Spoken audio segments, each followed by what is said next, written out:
Good morning students. आज यहाँ class 10th subject physics में आपका जो है पहले अध्याय पर जो आधारित आंकिक प्रश्न जो हैं उनको लेकर आए हुए हैं। पहला आपका अध्याय था समतल पृष्ठों पर प्रकाश का परावर्तन। तो उससे जो है आपका पहला आंकिक क्वेश्चन उसमें दिया हुआ है कि यदि किसी समतल पृष्ठ पर आपतित किरण अभिलंब के साथ 60 अंश का कोण बनाती है तो परावर्तित किरण अभिलंब के साथ कितने डिग्री का कोण बनाएगी।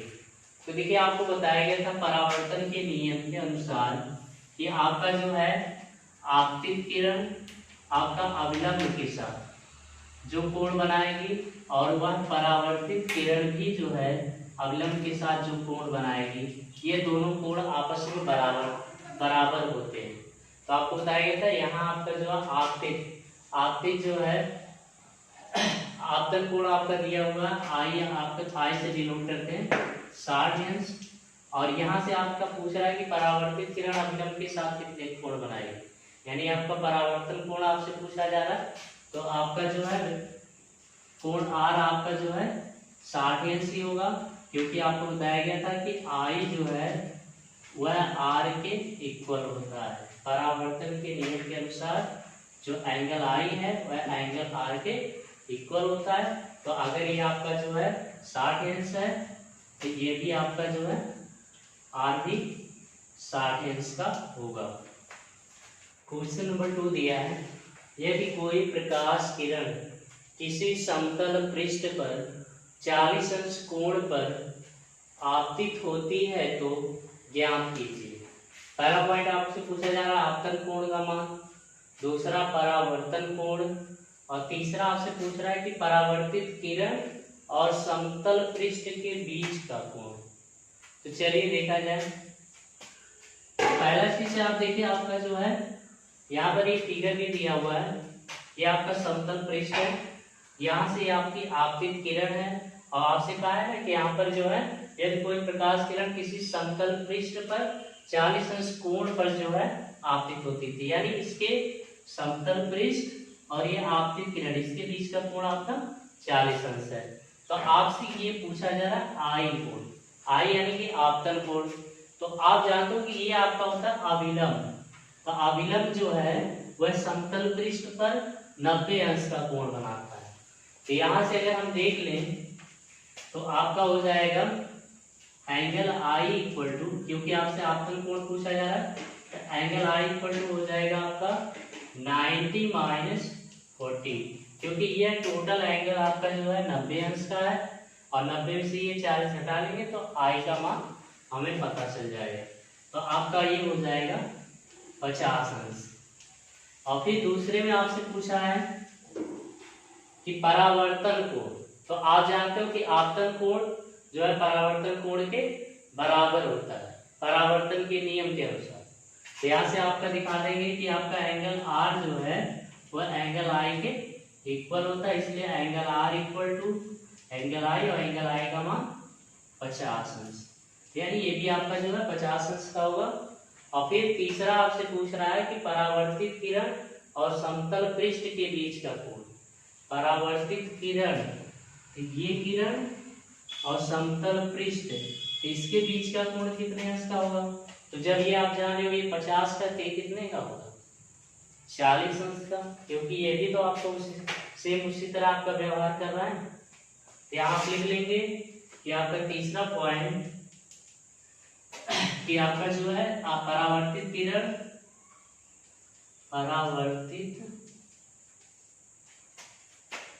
किरण और समतल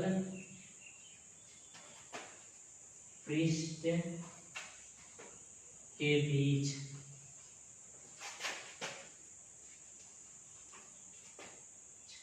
का कोण बराबर, तो यदि आप लिखे ना सेम वैसे ही आपका होगा 40 अंश।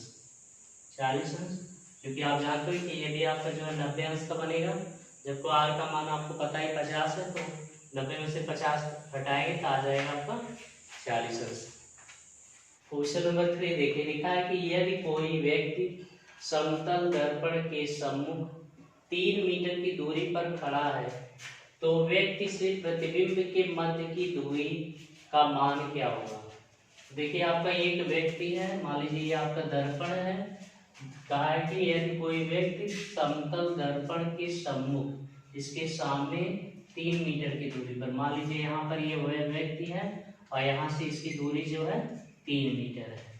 ये आपका जो है दर्पण है और दर्पण के सामने 3 मीटर की दूरी पर ये आपका पर्सन है P, और यहाँ से इसका प्रतिबिंब, तो आप जानते हो इसका जो है समतल दर्पण पे यदि कोई आपका जो है प्रतिबिंब बनता है तो आप जितनी दूरी पर आप खड़े रहेंगे वही वस्तु रहेगी, ठीक उतनी ही दूरी पर आपका प्रतिबिंब भी बनता है। अगर यहाँ P है, पर्सन है, तो उतना ही दूरी 3 मीटर पीछे उसका जो है प्रतिबिंब बनेगा। और तब आपका जो है आपसे पूछा है कि व्यक्ति से प्रतिबिंब के मध्य की दूरी, तो यानी व्यक्ति यहाँ पर है और प्रतिबिंब यहाँ पर है, तो 3 + 3 यानी कि 6 मीटर की दूरी पर बनेगा। तो आप यहाँ लिख लेंगे व्यक्ति से प्रतिबिंब के मध्य दूरी बराबर, यहाँ नीचे लिख देते हैं, आप लिखेंगे व्यक्ति से दर्पण की दूरी और प्लस दर्पण से प्रतिबिंब की दूरी। तो आपका हो जाएगा, ये देखिए व्यक्ति से दर्पण की दूरी, तो व्यक्ति यहाँ पर था, यहाँ से ये आपका दर्पण, तो 3 था, और प्लस दर्पण से प्रतिबिंब की दूरी, तो ये भी आपका 3 है, तो हो जाएगा कुल आपका 6 मीटर। यानी कि आपका जो है व्यक्ति से प्रतिबिंब के मध्य की दूरी कुल आपका 6 मीटर होगा।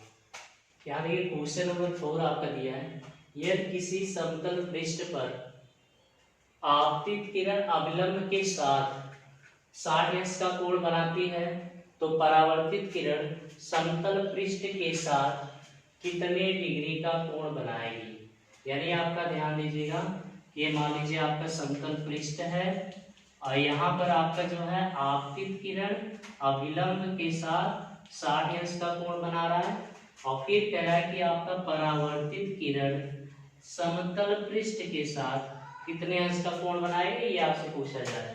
तो आप जानते हैं कि अगर ये 60 है तो आपका परावर्तन के नियम से अगर I 60 है तो R भी आपका 60 हो जाएगा, और फिर इसके बाद आपका जो है ये जो समतल पृष्ठ और परावर्तित किरण के बीच का कोण, तो आप जानते हैं ये 90 है अभिलंब, तो यहाँ से आपका 90 में से 60 घटा लेंगे तो ये आ जाएगा आपका 30 अंश। क्वेश्चन नंबर आपका जो है 5 दिया है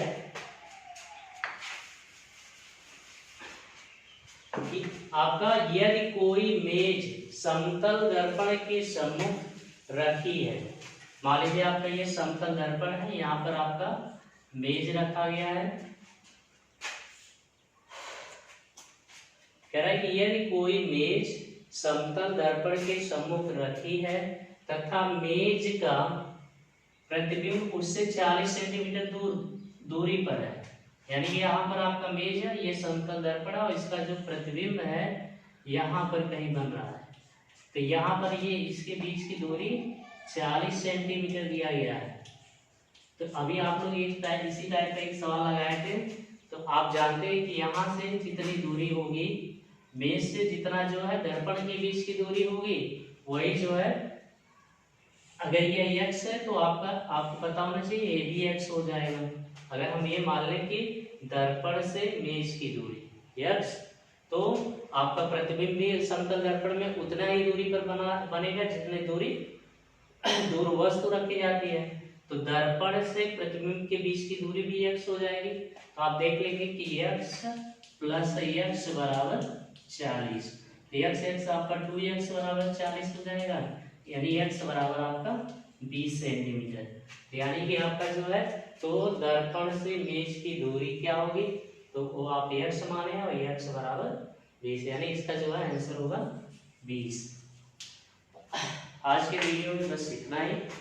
अगले वीडियो में हम आपको जो अध्याय आपका 15 बताएंगे, गोलीय पृष्ठों पर प्रकाश का परावर्तन।